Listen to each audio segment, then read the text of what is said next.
മുൻ ജലവിഭവ വകുപ്പ് മന്ത്രി റോഷി അഗസ്റ്റിനെതിരെ വിജിലൻസ് അന്വേഷണം. മലങ്കര ടൂറിസം പദ്ധതിയിൽ 112 കോടി രൂപയുടെ ക്രമക്കേടെന്ന പരാതിയിലാണ് അന്വേഷണം. സർക്കാർ അധികാരമേറ്റ 6ാം നാളാണ് മുൻ മന്ത്രിക്കെതിരെ അന്വേഷണം പ്രഖ്യാപിക്കുന്നത്. വിജിലൻസിലെ ഇടുക്കി യൂണിറ്റ് ഡിവൈഎസ്പിക്കാണ് അന്വേഷണ ചുമതല. FSIT redefined destinations private limited കമ്പനിക്ക് കരാർ നൽകിയതിൽ ക്രമക്കേടുന്നുണ്ട് എന്നാണ് ആരോപണം.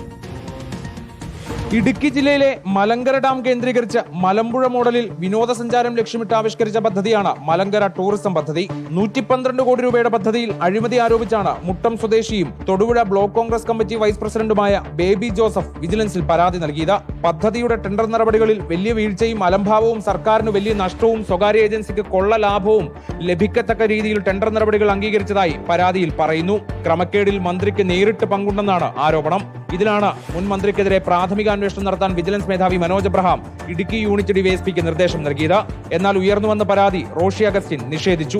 ഏതാണ്ട് 97.5%, 96.5% ലാഭവിഹിതത്തിന്റെ കൊടുക്കുന്നു. എത്ര അടിസ്ഥാനപരമായ ഒരു കാര്യമാണ്. ടേൺ ഓവറിന്റെ വരുമാനത്തിന്റെ ഇത്ര പെർസെന്റേജാണ് കൊടുക്കുന്നത്. അത് തന്നെ എത്ര സുതാര്യമാണെന്ന് സ്വാഭാവികമായിട്ട് മനസ്സിലാക്കാൻ പറ്റുള്ളൂ.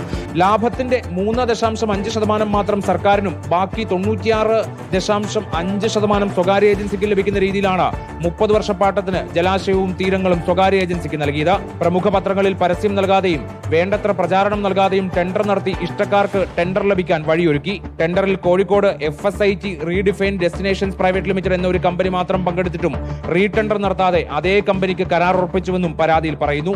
അന്വേഷണം നടത്തി കഴമ്പുണ്ടെന്ന് കണ്ടെത്തിയാൽ കേസെടുത്താകും വിജിലൻസിന്റെ തുടർ നടപടികൾ. റിപ്പോർട്ടർ, തിരുവനന്തപുരം.